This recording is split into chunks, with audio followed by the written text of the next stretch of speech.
Meu nome é Helena, e esta é a história de como meu mundo se transformou quando menos esperava.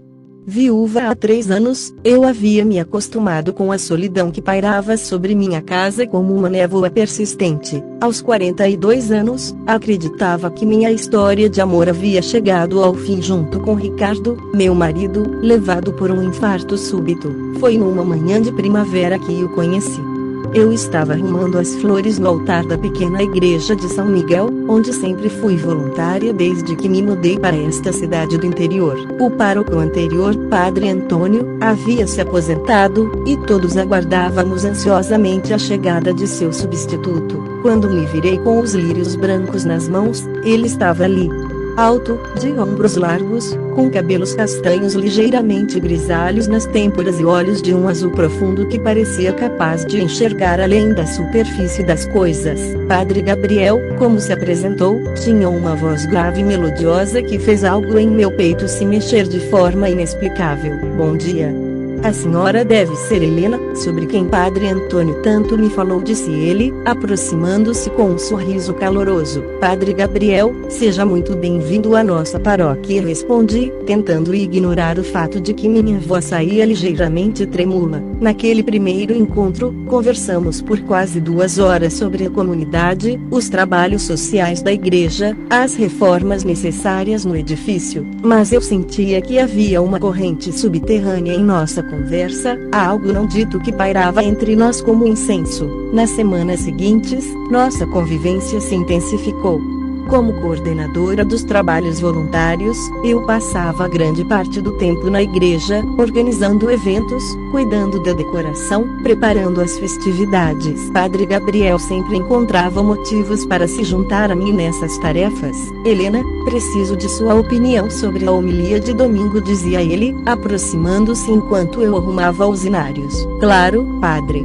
Do que se trata? Perguntava, tentando manter a concentração enquanto sua presença próxima me deixava nervosa. Ele se sentava ao meu lado no banco, tão perto que eu podia sentir o aroma discreto de sua colônia, misturado com o cheiro de velas e madeira envelhecida da igreja. Suas mãos, ao me mostrar os textos bíblicos, às vezes roçavam as minhas, enviando pequenos choques elétricos por todo meu corpo. Vou falar sobre o amor, disse ele numa dessas ocasiões. Seus olhos fixos nos meus, o amor em todas as suas formas. O amor divino, o amor fraternal, o amor humano. A palavra humano saiu de seus lábios com uma intensidade que me fez corar. Eu sentia que ele não estava falando apenas sobre teologia. Um momento decisivo aconteceu durante uma tempestade de verão. Eu estava sozinha na igreja, preparando as flores para o casamento que aconteceria no sábado seguinte, quando o temporal começou. Os ventos eram tão fortes que eu temia sair e enfrentar a chuva torrencial. Padre Gabriel apareceu encharcado, vindo da casa paroquial. Helena, você está bem? Vi que sua luz estava acesa e vim verificar. Estou bem, padre, mas creio que teremos que esperar a tempestade passar, respondi, notando como sua batina molhada revelava mais claramente os contornos de seu corpo atlético. Ficamos ali, no silêncio sagrado da igreja, ouvindo o barulho da chuva no telhado. A tensão entre nós era palpável.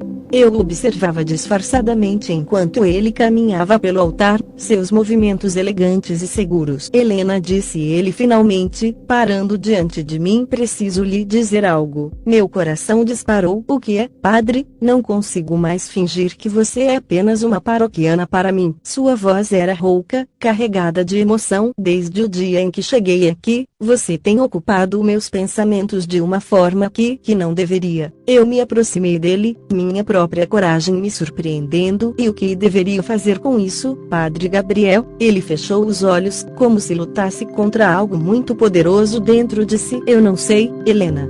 Sei apenas que quando olho para você, esqueço por um momento quem eu deveria ser. Os dias que se seguiram foram de uma tensão quase insuportável.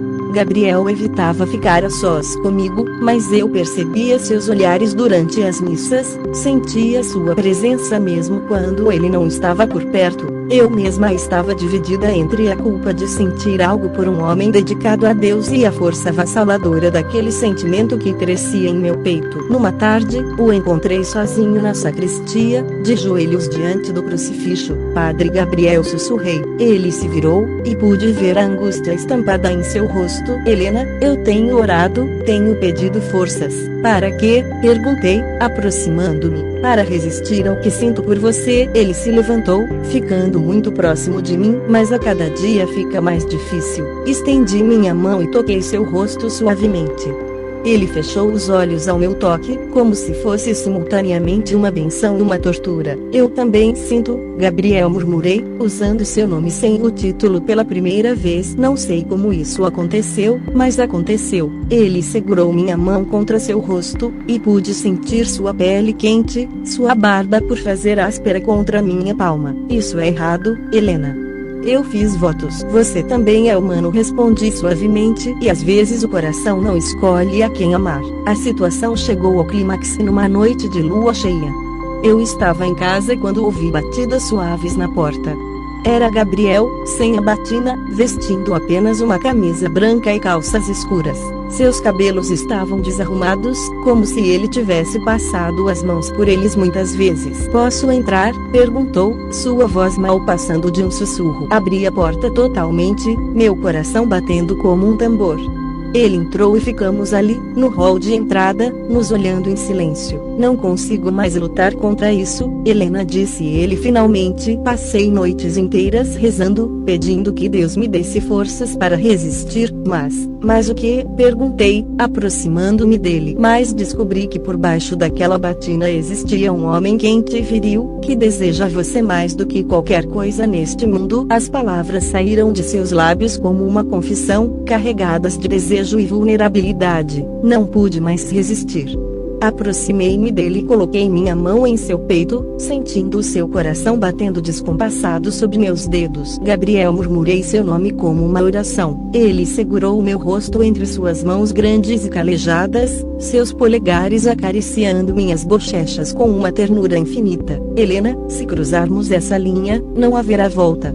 Você entende isso? Entendo, respondi, olhando profundamente em seus olhos azuis, e não me importo com as consequências. Ele me beijou então, um beijo suave a princípio, quase reverente, como se estivesse tocando algo sagrado. Mas quando correspondi com igual intensidade, o beijo se aprofundou, carregado de todo o desejo reprimido que havia crescido entre nós. Naquela noite, descobrimos um ao outro de uma forma que transcendia o físico. Gabriel era incrivelmente terno, suas mãos me exploravam com a reverência de quem toca algo precioso e frágil. Cada carícia era uma oração silenciosa, cada beijo uma consagração. Você é tão linda, sussurrava ele contra minha pele, tão perfeita. Eu me perdia em suas carícias, na forma como ele pronunciava meu nome como se fosse a palavra mais bela do mundo. Havia nele uma paixão contida por anos de celibato, uma fome emocional que encontrava em mim seu alimento. Descobri naquela noite que o amor pode surgir nos lugares mais inesperados, entre as pessoas mais improváveis. Gabriel não era mais apenas o padre da paróquia, era o homem que me fazia sentir viva novamente, que despertava em mim sensações que eu pensava ter perdido para sempre. Os meses que se seguiram foram de extrema felicidade e angústia simultâneas. Vivíamos nosso amor às escondidas, encontrando-nos em segredos, trocando olhares carregados de significado durante as missas, comunicando-nos através de pequenos gestos que apenas nós entendíamos. Gabriel tornou-se um homem dividido. De dia, era o pároco dedicado, pregando sobre moral e fé. À noite, era meu amante apaixonado, o homem que me segurava em seus braços e sussurrava palavras de amor em meu ouvido. Às vezes sinto que estou vivendo duas vidas, confessou ele numa de nossas noites juntos, e não sei qual delas é a verdadeira. Talvez ambas sejam verdadeiras, respondi, acariciando seu rosto. Você é um homem de fé, mas também é um homem capaz de amar. Porque essas coisas precisam ser excludentes, mas eu sabia que a situação não poderia continuar indefinidamente. As pessoas começavam a notar a mudança em Gabriel, sua distração durante os serviços, a forma como seus olhos me procuravam na congregação. A crise veio quando Dom Fernando, o bispo da diocese, anunciou que faria uma visita pastoral. Gabriel ficou extremamente nervoso, temendo que nossa relação fosse descoberta. Helena, talvez seja melhor nos afastarmos por um tempo, disse ele, mas pude ver em seus olhos que a sugestão o machucava tanto quanto a mim. É isso que você quer? Perguntei, lutando contra as lágrimas. É o que deveria querer, respondeu ele, mas sua voz não soava convincente. Passamos uma semana sem nos falarmos, uma semana de tortura para ambos. Eu o via durante as missas, notava como ele evitava meu olhar, como suas mãos tremiam ao erguer o cálice. Eu mesma não conseguia dormir, não conseguia me concentrar em nada que não fosse a sua ausência. Foi então que ele apareceu novamente em minha porta, desta vez com uma expressão de determinação que eu nunca havia visto antes. Helena, disse ele, entrando em minha sala, preciso lhe dizer algo importante. Sentei-me no sofá, preparando-me para o pior.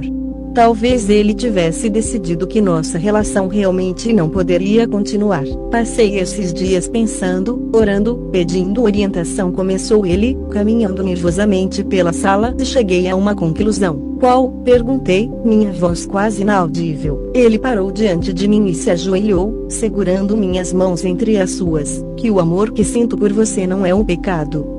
É um dom de Deus. Seus olhos brilhavam com uma luz nova. Descobri que posso servir a Deus de outras formas, que posso fazer o bem no mundo sem necessariamente usar uma batina. Não conseguia acreditar no que estava ouvindo. O que você está dizendo, Gabriel? Estou dizendo que vou pedir dispensa dos meus votos. Ele apertou minhas mãos. Quero construir uma vida ao seu lado, Helena. Quero acordar toda manhã olhando em seus olhos. Quero envelhecer com você. Quero que nossa história continue até que a morte nos separe. As lágrimas correram livremente por meu rosto. Você tem certeza? Não quero que se arrependa depois. A única coisa de que me arrependo é de ter demorado tanto para perceber que o amor verdadeiro, mesmo quando surge de forma inesperada, é sempre uma bênção. 6 meses depois, Gabriel havia oficialmente deixado o sacerdócio. Foi um processo doloroso, enfrentamos o julgamento de algumas pessoas da comunidade, mas também recebemos apoio inesperado de muitos que compreendiam que o amor verdadeiro transcende convenções. Gabriel encontrou trabalho como professor de literatura na escola local, onde sua sabedoria e carisma fizeram dele um educador querido e respeitado. Continuamos envolvidos com trabalhos sociais, ajudando famílias carentes, organizando eventos beneficentes, fazendo a diferença na comunidade de formas diferentes, mas igualmente significativas. Casamos-nos numa cerimônia simples e íntima, celebrada por Padre Antônio, que veio especialmente para abençoar nossa união. Foi um momento de profunda emoção, vendo Gabriel em trajes civis, seus olhos brilhando de felicidade enquanto trocávamos votos de amor eterno. Hoje, 2 anos depois, posso dizer que encontrei no amor tardio uma intensidade que nunca imaginei possível. Gabriel me ensinou que às vezes o coração tem razões que a razão desconhece, que o amor verdadeiro pode florescer mesmo nos terrenos mais improváveis. Nossa história prova que às vezes os maiores milagres acontecem quando menos esperamos, quando temos coragem de seguir nosso coração mesmo quando o mundo inteiro parece estar contra nós. O homem que descobri por baixo daquela batina não era apenas quente e viril, mas também corajoso, íntegro e capaz de sacrificar tudo por amor. E assim continuamos, dia após dia, construindo uma vida baseada no amor genuíno, na compreensão mútua e na certeza de que, às vezes, o maior ato de fé é ter coragem de amar sem reservas.